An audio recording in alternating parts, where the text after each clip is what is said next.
Good afternoon, everyone, and welcome to the 67th audio file in the audiocast series known as the Q News Patriot. I'm the Q News Patriot coming to you Christmas Eve of 2023. My name is SG Anon. It is a bit late on this end, so our file today will be brief and relatively quick by comparison to other files, but we have a lot of meaty information to discuss. Merry Christmas and season's greetings and blessings to each of you out there as we remember the reason for the season, the compassionate, Christ-centered example that all of us, I think, are called to follow in many respects, irrespective of how we term it, right? The example that Christ set is not isolated to one group or one identity or one demographic. It speaks to the broader humanness, I think, of the entire human condition, which is that we do have the ability to interface with our spiritual power. And more than that, we have the ability to exist in a state of forgiveness, in a state of love, and in a state of sort of unending becoming if we will allow God to pursue that work in our lives and really allow the steering wheel to be given over just for a little while, right? And that, I think, is the great lesson that many of us may be learning as we, the people all around the world, going through this period of time in what has clearly been shown out by this point to be an epic battle, a global struggle between good and evil, the forces of light and the forces of darkness, for what amounts to the destiny and the future of all of mankind. You know, with that future comes an enormous responsibility to correct and redirect and heal the world, right? To reinstitute ourselves into the levers of power in society and then take that proper authority, that proper responsibility, and push it forward in a way that reshapes the world, more balanced with love, certainly more balanced with cooperation, safety, and a spirit of teamwork and community, I think, that benefits, excuse me, I apologize, that benefits all of us very well. I've been having some things seasonally, so please do excuse me today. Without further ado, Patriots, let's go ahead and get right to it. We've got a lot to discuss. We're going to start with the fact that the depopulation agenda has failed. Internal reports inside the Vatican suggest that a series of panic maneuvers are now being sort of implemented at the Vatican tribunal level, the Vatican legal level, inside of its own policing and judiciary enforcement entities, as a result of Pope Francis's submission to Donald Trump and the Trump administration in 2017. You know, the Pope is sort of slow walking the church into massive, massive exposure, and not just the exposure of the depopulation plan, but the exposure of the entire usurpation of the top of the church going back many hundreds of years. The pushing of agendas for political purposes, the endorsements of different dictatorial powers throughout the rest of the world, the refusal to condemn actions by certain governments while openly and flagrantly condemning the actions of others. You know, Francis is doing, I think, a service to the history books, if we would call it that, in showcasing what is actually occurring inside the top echelons of the Vatican Catholic Church and really the entire worldwide spiritual apparatus by proxy, certainly the Western world spiritual apparatus. Let's be a little bit less general.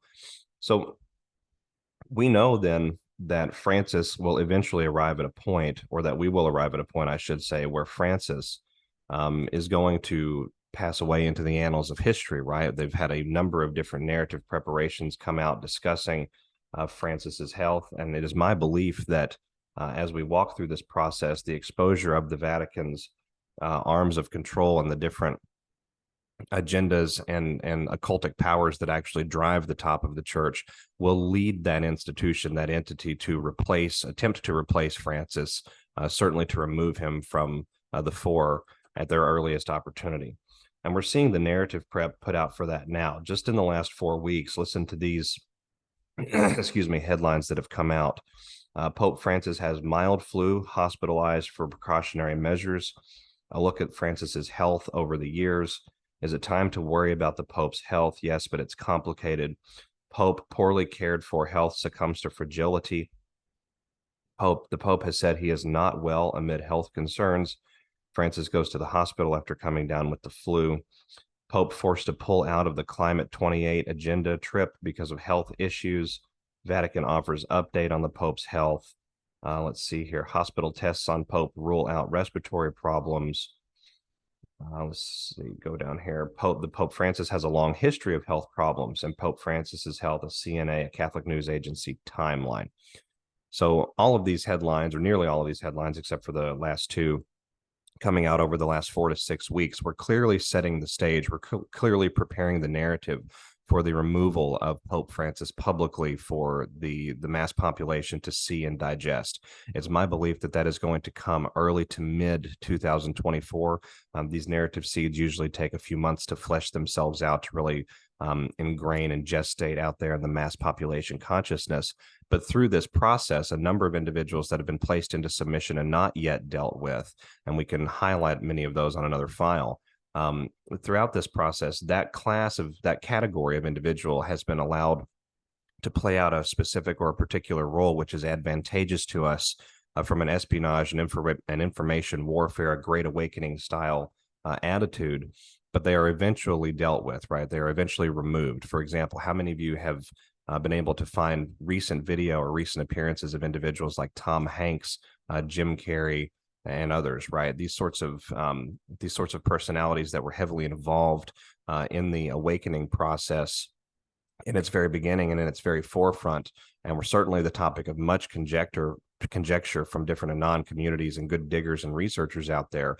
Many of them have sort of faded away into the annals of history, and we have a narrative preparation just over the last 6 months, really discussing this concept of AI acting, how screen actors could have themselves artificially generated and could star in movies well past their primes or even well past their deaths. There's a reason for this, right? There is a reason that this is being seeded out there in the narrative space through a treacherous MSM complex, which is partly under white hat control and partly not. So the failure of the depopulation agenda does not necessarily mean that the depopulationists are not going to play every last card, every last move that they have in the playbook moving forward, right? We know that a number of them, a great many of them, have been placed into some sort of military intervention or some sort of Interpol-based submission status, but a number of them have not. We have to remember that this is a period of time where those agents that are in the middle and lower executive levels are essentially being allowed the opportunity to choose. God is a merciful and gracious God, but God is also a just God and a fierce God. And we're in this period of time where that mercy and that grace is being extended to those who are on the side of humanity, who would wish to see humanity flourish, I guess is the word, into the future and thrive and really grow going forward. Those who are pro-life, pro-evolution, pro-advancement as a species, and those who are not, right? You've got the Noah Harari's out there, the agents of the different, what's that? World Economic Forum, excuse me, that's what I was going for. The agents of the UN's global agenda, there we go.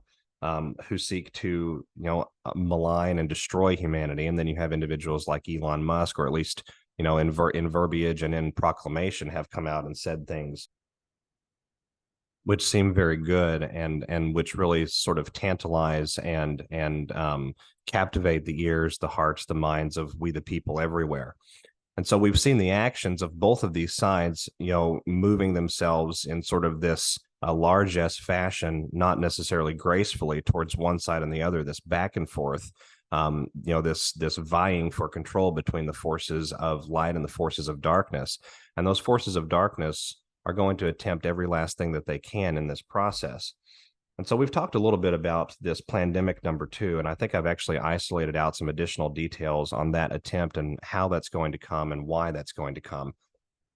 If we look at 2024 is a presidential election year, in the same vein that they rolled out the previous attempt in the presidential election year of 2020. I think it's very possible. As a matter of fact, I think it's likely that we're going to see that reattempt, that Plandemic 2.0, and that sovereignty power grab tying into the Plandemic Preparedness and Response Treaty here in the United States and its equivalent in different World Health Organization member states and UN affiliate member nations around the world.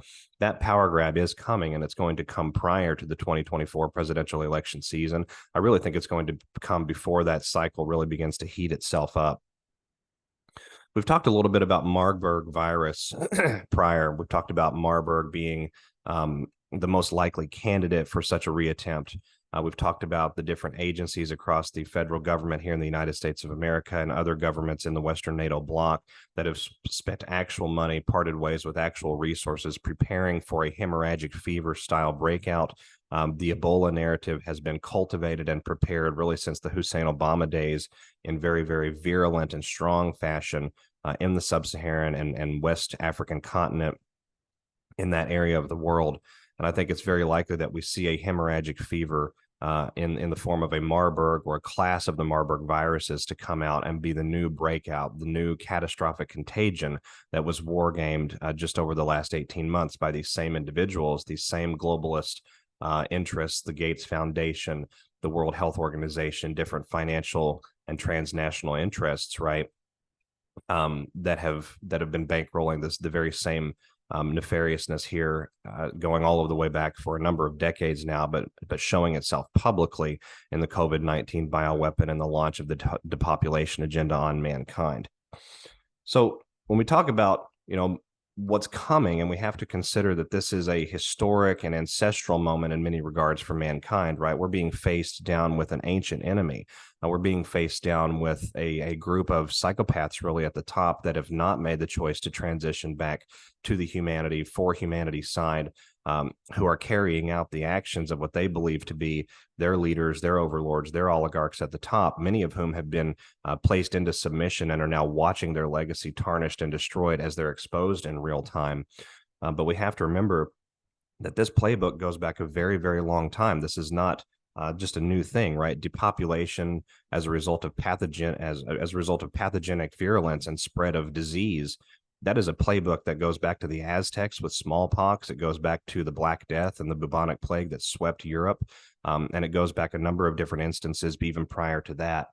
And so one of the discussions that we've had over this period of time, one of the awakening pivots, the cornerstones, the pillars of this discussion, if we will, that we've had to bring out has been who is responsible ultimately for this type of evil, for these types of attacks. And what we have ironed out through very, very good digging and research, right, Anons, is that there is a group of religious cultists at the very top of society who believe themselves to be, or I shouldn't say who believe themselves because they don't, but they claim themselves to be Jewish by heritage. They really go back to the Khazarian kingdom, the Khazarian mafia of the days of old, the 10th century with the Tsarist coalition in those days. And that particular belief system, which was held over from the Babylonian practices of Moloch child sacrifice and the worship of Baal, continued through that kingdom, the Khazarian kingdom, and then later on, when the ruling elite of that kingdom converted to Judaism sometime in the 8th and 9th centuries. And so we have to acknowledge then that there is a group of usurpers out there. There is a group of dark occultists with a bloodline that is not what they say it is, who practice a very a hostile to human life, a hostile to decency, a hostile to life, love, and liberty everywhere style of worship, because they believe themselves to be the literal incarnate spawn, the bloodline spawn of a union between Eve and the evil serpent in the days of old. Now, for good or for ill, these are the claims that they make, and this is what they believe. And we have isolated in our modern day and time that this group of individuals having control of BlackRock through individuals like Larry Fink, having control of the U.S. government through individuals like Blinken and others, Victoria Nuland, Deborah Birx, Klaus Schwab, Yuval Noah Harari, other individuals across the World Economic Forum, Albert Bourla, key individuals across commerce and research and industry, right? These individuals all have this this association to the false Judaism, the false claim of their heritage and their creed and who they really truly are by genome and by bloodline. And they have been seeking over these last few years, and really going back a number of decades now, to depopulate mankind and to usher in this era of transhumanistic totalitarian slavery, where they have such total control of the human beings out there in the world, the 500 million who are left over after the depopulation agenda, that those human beings would simply be sort of automatons, autonomous robots, not even free in their own thoughts, not free in their own actions, weaponized by frequency and mind controlled through hyper advanced merging of man and machine. that is really who we're talking about. That's really the enemy at the end of the day that has sought to infiltrate all levels of government and has achieved that over the last 150 to 200 years. This basis goes back to the Rothschild family in finance. It goes back to the Pasteur family in finance. It goes back to the Orsini family in religious infiltration. It goes back to the Medici family of the post-Byzantine era in the Italian peninsula. And these bloodline groups, these individuals at the very top, believe themselves to be really masters of the universe. They're trying to be God because in their mind and their belief, in their interpretation of the world, their deity was robbed of their rightful place at the top of society. And so there is a permanent axe to grind with all of we the people everywhere, because we are the sons of God, the daughters of God, the children of love and light, and of the great Holy Spirit here in this world. And we are endowed with capabilities, and we are endowed with genetic abilities that these individuals at the very top will never have. So that context is very, very important, because we have to consider what's coming in the future. Future proves past, right? What's coming next, the events that we have to talk about with the release of a new biological plandemic attempt, the release or attempted release of some sort of pathogenic event. It usually follows a playbook, and these individuals are very, very good about their playbooks. They love their playbooks. The symbolism is almost enrapturing to them, I think, in many regards. And in many cases, from a religious standpoint, they are tied into these activities. They're tied into these rituals. They're not allowed to deviate from them, because deviance, even for a moment, means it means a swearing off of the fealty oath that many of them have taken. And so it invalidates in their mind a great degree of what they're about and what they're attempting to accomplish. So I thought it would be interesting to see if we could find in the historic record, if we could find anything of significance going back to the various pathogenic events that have occurred throughout human history that have actually taken a toll on the population, that have actually inflicted major damage and depopulation against we the people in different localities. Just to see if we could glean any sort of understanding, if we could get any sort of wisdom or sage information about how this process over the next year or so, leading up to the November 5th of 2024 season that President Trump continues to talk about, what we may be able to see, what we may be able to isolate, what we can glean from that. And so I went back into history, actually all of the way back to the Black Death of the 14th century. And surprise, surprise, it doesn't take very long to find articles and research out there debunking the idea that Jews were responsible for the Black Death. And so this perked my ears up right away, right? Because we know that the usurping class out there, those Khazarian-based bloodlines, the Canaanite bloodlines that infiltrated into the Jewish faith and into the Jewish creed more than a millennia ago now at this point, we know that they like to hide behind labels like anti-Semitism. They don't like to allow criticism of that particular group of people. And what they've done actually is they have assaulted and maligned and waged open war on actual Jewish bloodlines, on the actual bloodlines of the Hebrew DNA going back thousands of years, as they have hidden behind the guise of being Jewish themselves and being anti-Semitic, and other individuals being anti-Semitic for their intolerance of the activities of this group. And so one of the articles I found actually from the NIH website perked my ears up quite a bit. The Black Death as a cause of the massacre of Jews, a myth of medical history. In the middle of the 14th century, most towns in German-speaking territories and beyond massacred the Jewish communities. Thousands of Jews were burnt, often connected with accusations of well water poisoning. In other words, pathogenic warfare, right? Biological warfare in those days. Medical and socio-historical literature attributes these massacres to anxiety created by the Black Death. This article argues there is no direct link between the massacres and the plague. Now, remember, this is coming from the NIH website. They don't put anything on that website that's not designed to tell you a little bit of the truth, but then attempts to intellectualize, to rationalize, to cover their tracks, and to hide behind the obviousness of the things that occurred. The abstract goes on to state, no relation is found between the intensity of the disease and violence of the murderers, even though there were widespread regional differences.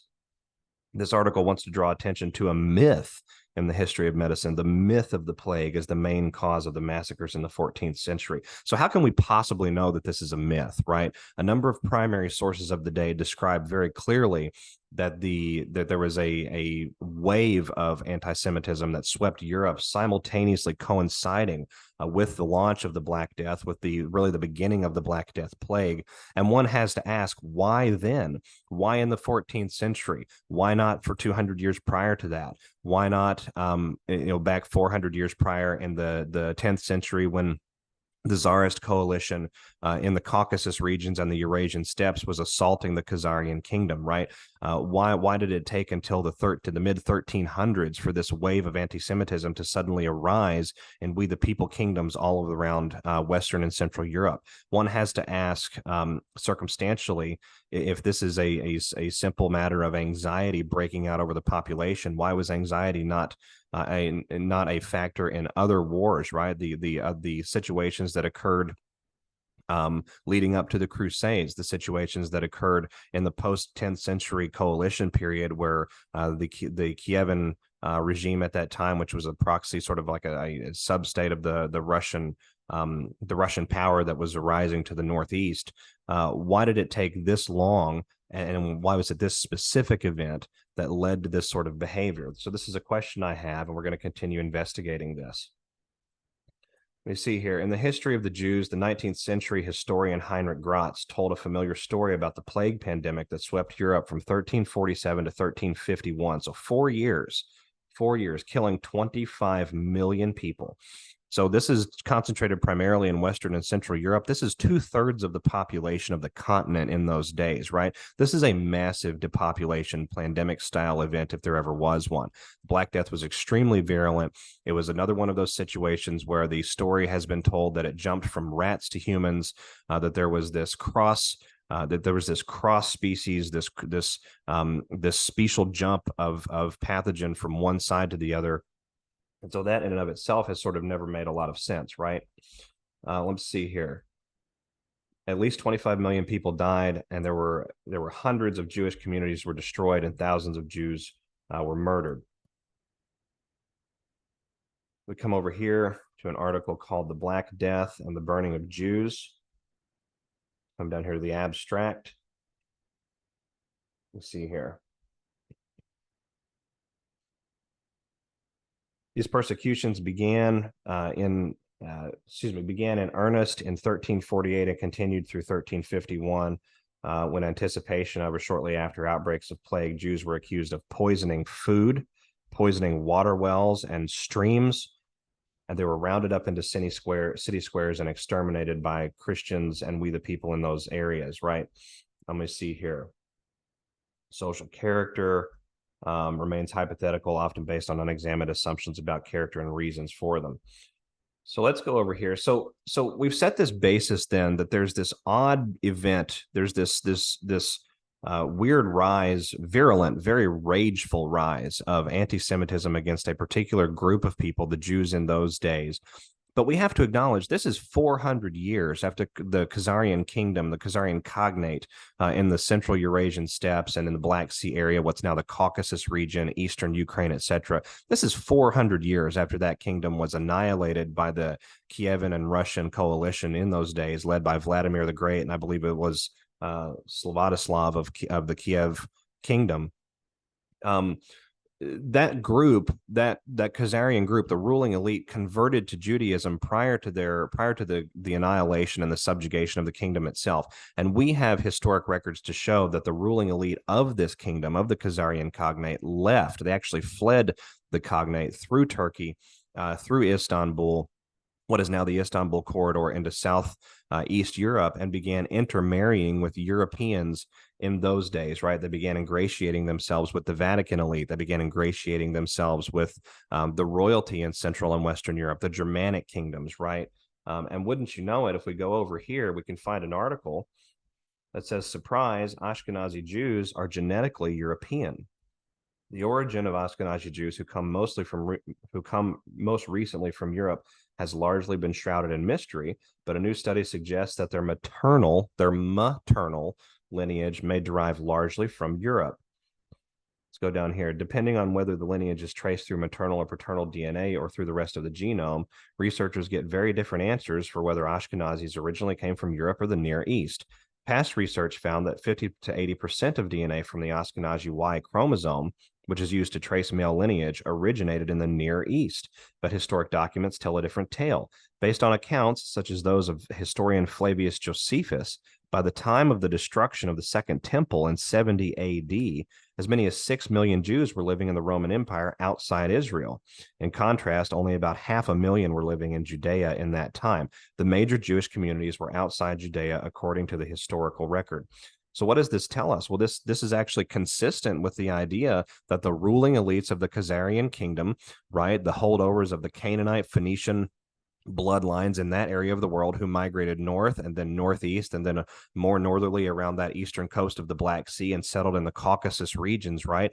Those male bloodlines coming from that area fled as a result of the behavior, as a result of the religious worship, as a result of the practices that were being conducted in that kingdom at that time that were the bane of all existence of all of the surrounding kingdoms, the theft of merchants, the kidnapping of women, the kidnapping of children, the theft of goods, the general depravity, the general corruption and criminality that was present, and the dark occultism, the dark paganism that was being practiced in that particular kingdom repulsed everyone. And so the ruling elite, primarily male, left that area, fled that area prior to the destruction of the kingdom in 969 AD, and began intermarrying, interbreeding, ingratiating themselves with all of these other European-based bloodlines, and they termed themselves Ashkenazi Jews. They actually usurped the label Ashkenazi Jew as a way to hide from the coalition, the holdover coalitions from those days who were actually actively seeking those ruling parties and had bounties on their heads, right, for a number of hundreds of years. So if we then extract that and we look at the Black Plague in a different lens, what has really occurred with the Black Plague? What really occurred? The Black Plague in France in 1347 was believed to have started from a trading ship that sailed from the Levant being Phoenicia, the Levant being modern-day Israel, Lebanon, Palestine, that area of the world, right? Judea, the Levant being very closely, obviously, related to the Jewish faith, the Jewish identity in those days. And so from the Levant, we have this cargo ship that comes into the port city of Marseille, France, in the south of France. And we have this outbreak of bubonic plague. And we have a tremendous amount of primary record sources, observers saying that the people in these areas, the communities, went absolutely wild. As a matter of fact, even one account describes a confession given from a Jewish rabbi in those days. I think it was Rabbi Payret, who is in the Savoy region of southeast France, giving a confession prior to his execution in the public square, stating that he was directed by rabbis from faraway lands, quote, faraway lands, to poison the water wells, the water streams, and the food supply of Christian nations and Christian communities in Western and Central Europe as a way of waging a holy war against Christianity and against the population in those areas at that time. So this is very much the same style playbook, right? This is very much the same feel, the same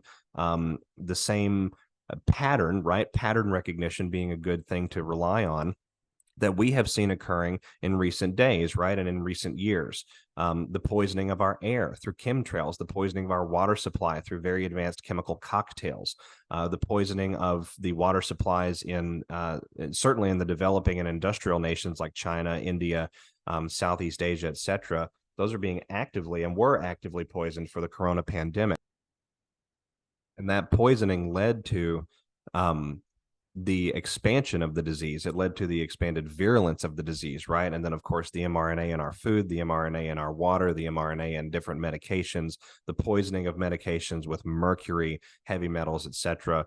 All of this ties together thematically very, very well. And it would explain the historic record, why there was such aggression, why there was such unfettered rage against these communities who identified themselves as Jewish. You had a segment of the population, theoretically, this is just my speculation here, Anons, but you had a segment of the population in those days that were a holdover of a different bloodline that had come to Central and Western Europe as a result of very nearly being exterminated by the Russian and Slavic coalitions in Eastern Europe and in the Caucasus regions, just north and east of Turkey, right? This group came in and then they hid themselves under the identity, the label of being Jewish, and then released this depopulation agenda, this depopulation plan against mankind and against Christianity, and really what amounts to we the people, the sons and daughters of God, right? The exact same pattern going back all the way to Adam and Eve. Released this playbook in France and other areas in Europe, and the communities were aware of it. The communities figured it out. The communities understood what was going on, and the retribution was legendary and otherworldly. And as a matter of fact, it has been the result of a tremendous amount of historic obfuscation and conjecture and various research articles writing this and refuting that, and everyone's got an opinion, and we're all drawing from different sources and making conclusions about the playbooks that were being employed by different segments and sects of the villages at those times, right? You had the people that were interested in power. You had the Christians that were interested in consolidating religious authority. You had we the people peasantry that figured out what was going on. I mean, this was all together. And there's even an account that describes how the nobility and the humble, in other words, those that were aristocratic and rich and those that were poor, actually aligned themselves together in southern and central France, Gaul, and in those days, aligned themselves together against the Jewish communities for this very reason, for the reason of biological terrorism, really is what it boils down to, or the accusations of biological terrorism by poisoning the things that human beings need to survive, food and water primarily, with a horrible, horrible bacteria called Yersinia pestis. And so the thought then came to me, if this happened before, might this happen again? And if it happened in this fashion before, and we know that France was the sort of so Italy was the epicenter, right, of the bubonic plague, but France and the Gaul countryside and down into northern Spain and then over into the Belgium and Germanic regions, right, that was where a lot of the trade went. That was where a lot of the high society was. That was a lot of the developed world in that day in Central and Western Europe was in France. And so this would have exported, the plague being introduced to France would have exported the disease across all of Europe, even into Scandinavia and as far east as Poland. So the thought occurred to me, if we see something like this again, might it be a Marburg virus type situation? Because we know that Marburg has been described in modern times, in modern days, just in the last recent few weeks and months, as being the primary pathogen of concern for a number of different federal agencies in the United States and the World Health Organization and the UN now. The UN has actually published an article not that long ago discussing Marburg vaccines and their effectiveness, right? So we're already preparing the narrative. And guess who's involved in the financing of Marburg and hemorrhagic fever vaccines? Well, that would be the Gates Foundation. So the thought occurred to me, they released it in the water supply back in those days. Might they do the same thing? And might it also come from France? And wouldn't you know it, in 2024, Paris, France hosts the Summer Olympic Games. The Summer Olympic Games will involve swimming, water polo, various sports, of course. It is the Summer Games for a reason. Water sports are included in the Summer Games. And the beginning ceremony of this particular event, of this activity, this 2024 Summer Olympics, will be held on the banks of the Seine River. The Seine runs through central Paris. It's less than a mile, or right at a mile, from the arena that many of these water sports are going to be held at. That arena is the Paris La Défense Arena. It's at let me see here. Yes, Paris La Défense Arena in Nanterre. And so this is not very far from the river itself. And the river in Paris is going to be used for the opening ceremonies of these Olympic Games. This would be absolutely perfect if you were looking to continue with the historic pattern. If you were looking to continue with an old, ancient, tried and true playbook of depopulation vis-a-vis pathogens released into the water or food supply, this fits the nail on the head, right? And so it is now my prediction, and I'm making this prediction, that it is extremely likely we will see a pandemic or a plandemic style event, possibly in Marburg virus form or a hemorrhagic fever of some style, break out as a result of the Olympic Games of 2024 in France. And wouldn't you know it, Marburg virus is actually most transmissible through body-to-body contact. It's not a respiratory virus. It's not primarily transmitted through aerosolized form, though beliefs exist that it can be. But it is known to occur primarily through contact with broken skin or porous mucous membranes that are found in the human eye, the human nose, and the human mouth. Well, if you're swimming, all three of those are going to be in the water, right? If you're moving around in an aqueous aquatic environment, you're exposed to bodily fluid of all kinds. You're exposed to the transmissibility of minor cuts, the transmissibility happening from salivary glands in other individuals' mouths, certainly excretions, right? Blood, body fluids, objects that have been contaminated with body fluids. All of these things provide a very great vector for transmission of a fluid-based virus, which the hemorrhagic fever class are primarily bodily fluid-based. This is the perfect vector to launch that off. And so what we have here, I believe, is a setup for a release of a much, or an attempted release, I should say, of a much more virulent, much greater pathogen than COVID-19 ever was, COVID being sort of a warm-up, a dress rehearsal, a trial run, if you will, of the totalitarian depopulation power grab agenda. But they're operating on the exact same playbook that they've always operated on. And if we draw our lessons from the Dark Ages, if we draw our lessons from early medieval Europe, the outbreak of the Black Death and what occurred in those days, what has been reported in the written record, it becomes painfully clear that there are seriously concerning patterns that align themselves over the hundreds of years, right? They align themselves, and what's so interesting is in 1720, another outbreak of bubonic plague hit Marseille, France, and killed about 250,000 people. And that outbreak was also attributed to a cargo ship sailing into Marseille from the Levant, also attributed to rats. It was the exact same story. It was the exact same playbook. Oh, it jumped from a bat to a human being, right? It jumped from a rat to a human being. It's the same animalia transmission playbook, which absolves them of any sort of real wrongdoing. It certainly absolves the depopulationists, the biological researchers, the biological terrorist agencies. It absolves them of culpability, or so they attempt it to, as they proclaim it to the world. So I know that we've talked for a while on this particular topic, but it's really, really important to highlight the continuity operations in the United States of America are going to dovetail with what I believe to be this significant event, right? This is going to be an event to disrupt the 2024 election season, but it is also going to be an event to attempt a worldwide United Nations power grab under the basis of a public health emergency, a worldwide crisis. And the UN has already voted themselves extraordinary emergency powers in as a result of catastrophic national emergencies that may result worldwide. And pandemic events are included in those criteria. So the setup is almost obvious for us at this point.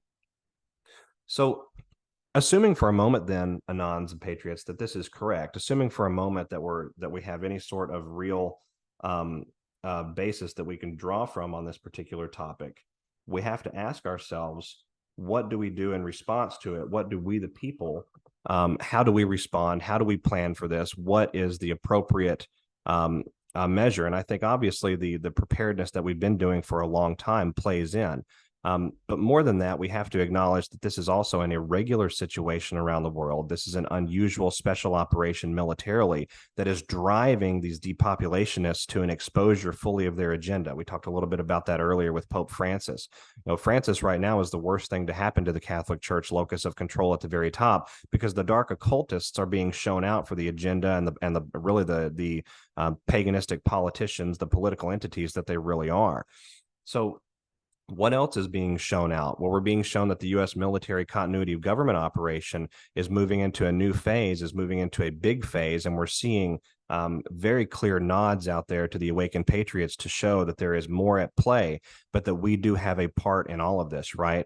So if we come over here, let's come over here to the Army Navy. We're going to look at an advert that ran during the Army Navy football game here in the United States of America.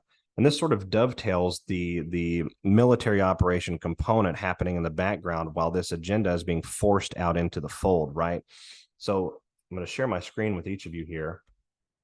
If I can get around to it. Here we go. All right. Oh, Tell you what, let's share my screen and put sound on there so that each of you can actually hear the video as well. We're going to decode this video in real time. So this is the opening screen for the advertisement. This is the first opening moment, right? And this was just a blip in the advert. It was about a 1 second clip, right? We look at that, we played it for 1 second, it's already gone. But this is a very, very important frame, I think, to freeze and highlight for all of you out there. We're going to decode this because we're talking about major, major world events happening in 2024, historic events that are going to change humanity forever, that are going to change our understanding of the world forever. And that, of course, is what the awakened patriots out there want. We're ready to rebuild the world. We're ready to reimagine the world. We're ready to redesign things. But we do have a process that we have to follow in order to arrive there.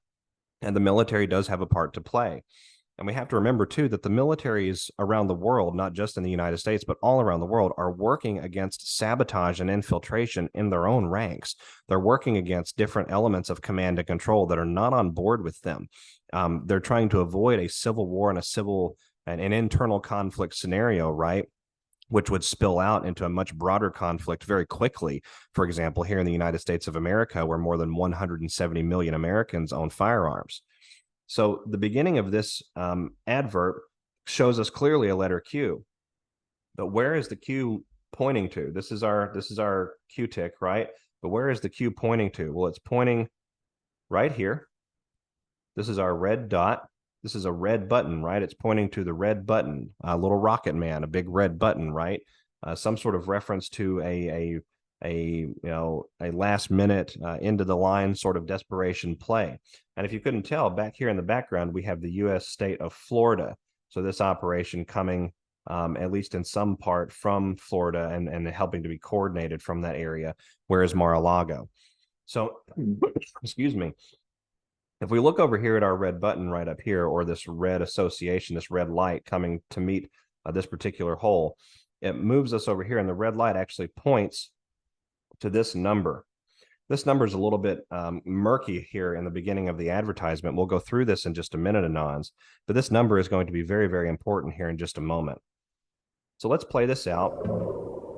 So immediately in the very beginning seconds of the advertisement, we have two individuals from the United States Navy playing one another in a game of battleship. In other words, a game of espionage strategy, a game of sleight of hand, of chance, of moving things in a move and counter move style fashion. We have two members of the same branch of the United States that are pitted against one another. Sounds familiar, doesn't it? On the sidelines, we have a Baphomet, a goat, watching the game very eagerly, or excuse me, very earnestly attempting to figure out what's happening here. F1. Far from land, Miss. these two sailors are guessing their way to victory. So here's our number again. Now it's much more clear. 114A Alpha 3264 Bravo Papa Sam. These are our numbers here. So let's take a moment, Anons, we will. Let's stop the share for a second. Let's go and just double check before we move on with our decode here. Let's see if that number is of any significance in the Q boards. So we have 114 Alpha 3264 Bravo Papa Sam. Oh my. Let me share the screen here.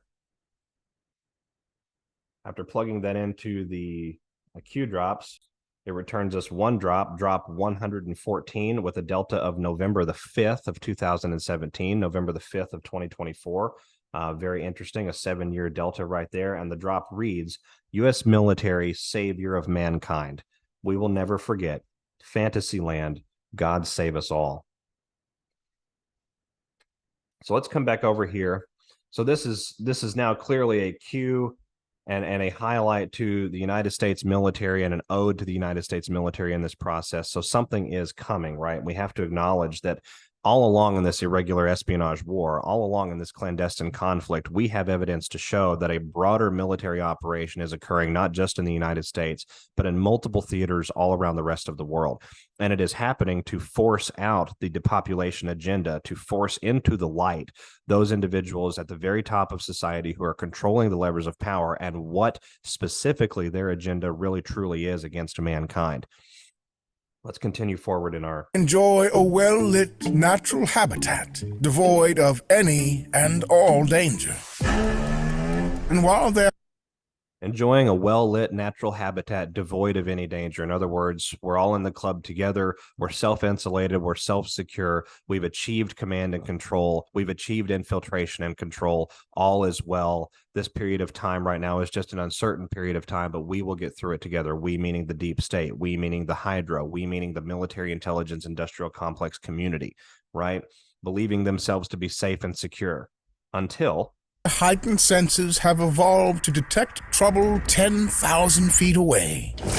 Those senses So the Baphomet goat jerking its head, realizing that something is wrong, that something is dreadfully wrong, are easily deceived.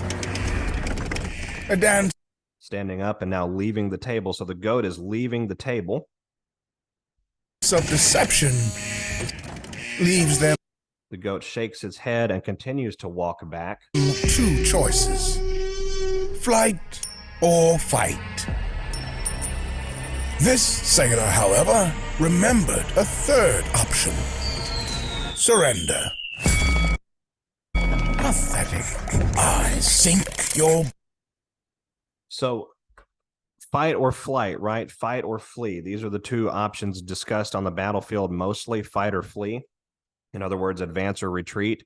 And yet the narrator goes through the effort to highlight that there is a third option and that they can surrender, right? And what breaks through the wall here, a U.S. Army Special Operations tank, overwhelming firepower coming from the Special Operations component, from U.S. Army Special Forces Command. And as a matter of fact, the first Special Forces Command is the individual, is the group, the organization, the detachment that put out this particular advertisement, this information warfare howitzer during the Army-Navy game. This doesn't get more pertinent, Yanons. This doesn't get more relevant. This is absolutely the pictographic, visual, videographic representation of everything that we've been talking about. The Special Forces components of the United States military setting forth an alliance worldwide with other special operations capable components of other militaries around the world, working in alignment with one another against even their own infiltration in some regards, right? Cool. Cool. Be all you can be. Go Army, beat Navy. What an incredible and powerful advertisement and military comm to we the people, to the civilian population of the world, acknowledging that the Q operation, the intelligence and special operation component of the Q movement that is moving forward in the world is forcing these individuals into a situation where even infiltrates and saboteurs within their own ranks will be forced to choose. And if that wasn't enough, the 8th Psychological Operations Group, which is home to the 1st Special Forces Command, that group, let's read a little bit about that group. The 8th Psychological Operations Group is responsible ultimately for the video that we just decoded and watched. As of June 2015, both the 4th PSYOP group and the 8th PSYOP group, Airborne, are operational. However, the group's former parent unit, known as Military Information Support Operations Command, and created the same time in 2011, enjoyed only a very brief operational existence before being dissolved by the Hussein Obama administration in 2014. To date, the 8th Psychological Operations Unit has not participated in any military campaigns. In other words, the ability to infiltrate and control this group has not been fully fleshed out because the group has not been formally deployed in a military campaign since, in a sense where mix-up, changing of the guard, shifting levels of command is made much more fluid and easy. That has not occurred here. The 8th group currently consists of an HQ company and 2 PSYOP battalions. The 3rd PSYOP battalion is organized to provide the force and other special operations units with dissemination capabilities, reach, worldwide capability to put information out there into the fore. The battalion supports operations around the globe with specialized expeditionary teams to execute print, AV, and broadcast activities. Print, AV, and broadcast activities. Print, audio, video, and broadcast activities. This is a group that is heavily involved in the information apparatus. This is a group that is you would deploy such a group, such a special operations group, to wage narrative warfare, to wage consciousness warfare, to wage an irregular conflict in the information space. They're equipped to do that. They're designed to do that. The unit also houses the U.S. Army Information Warfare Center and other capabilities designed to support special operations. If we go over here to the United States Army Special Operations Command homepage, we see that the commander is U.S. Army Colonel Eric Johnson. Now let's just look him up really, really quickly. Colonel Eric Johnson, look at that, the first result. Lieutenant Colonel Eric Johnson was a Chief of Staff of the Army, Senior Fellow in New America's International Security Program, a PSYOP officer by trade. His primary area is information warfare. He was enlisted into the Army through the ROTC program. He served as the Director of Information Warfare's 1st Special Forces Command at Fort Bragg. He previously commanded the 9th PSYOP Battalion deploying to Afghanistan, where he synchronized information warfare, military information support operations, OPSEC, and electronic warfare capabilities. He holds a master's in science and defense analysis with an irregular warfare concentration. This is the guy who you would want running an irregular special operation and an information and cyber capability level. This is the type of commander, and many others like them, who would be crucially necessary, who would be pivotally important to ensuring that a continuity of government operation, not just in the United States, but around the rest of the world, especially in the consciousness space, was able to proceed forward, to progress, and to succeed. And we are up against an enemy that has fought in an irregular espionage guerrilla way all of our existence, right? We're up against an enemy that has made a career, has made a profession, has made an entire identity out of shielding itself from public view, out of usurping itself, hiding behind labels, stealing identities, stealing technology, stealing wealth, stealing genomes, infiltrating even down to our genetics, right? All we have to do is go back and look at the Nephilim of the days of old, and we can appreciate the infiltration at the genetic level. They have constantly sought to hide, to shield themselves, to cower in the shadows, and we're forcing them out into the light. And the launch of a Plandemic 2.0 attempt, the launch of the expansion of a U.S. military continuity of government operation here in the United States, and we've seen that expansion recently. These are going to lead themselves to full-on public exposure. They lead themselves to the desecration and the destruction of the deep state as we know it. It leads to the destruction of the controllers of the deep state. It leads to the destruction of the bloodlines of the deep state, right? This is a holy war. This is a spiritual battle that all of the world is enveloped in, and we are witnessing that holy war playing out, move, counter move, here, there. And we've witnessed it now for going on 7 to 8 years if we go back to the early days of President Trump's presidential campaign. And then, of course, the very earliest days of the Trump administration in 2017. This could not be a more exciting and intimidating time to be alive. This could not be a bigger pot. This could not be a bigger game for control of all of the cards, right? Control of the destiny of the world. And we are winning that game. But we are also, up against a very large enemy that we have to push up against the rails and show out to the rest of the world who and what they really are, because we need all of us to take them down. It cannot be just the military forces. The military forces will handle the military combatants, right? The militarized conflicts in this battle. But we, the people, have the responsibility of aligning ourselves with the correct historic record, with the correct interpretation of what occurred here, with the correct recording of things, so that we can look into the annals of history and learn from one another going forward, so that we can teach the proper history of what occurred in our world, so that we can teach the proper history of who we are, so that we can teach the correct identity of mankind.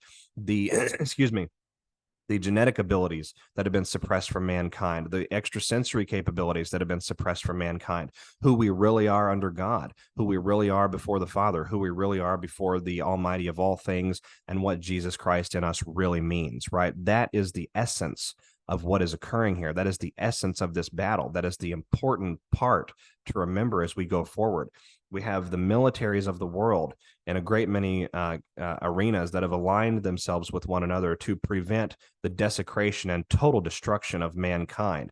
But we also have those those agents that act on behalf of the deep state agenda, who are within those military complexes, within those military industrial communities, within those federal bureaucracies, within those governmental and corporate institutions and infrastructures, who seek to push forward an agenda that their bloodlines, that their lineage, that their heritage and ancestry has been pushing for a very, very, very long time.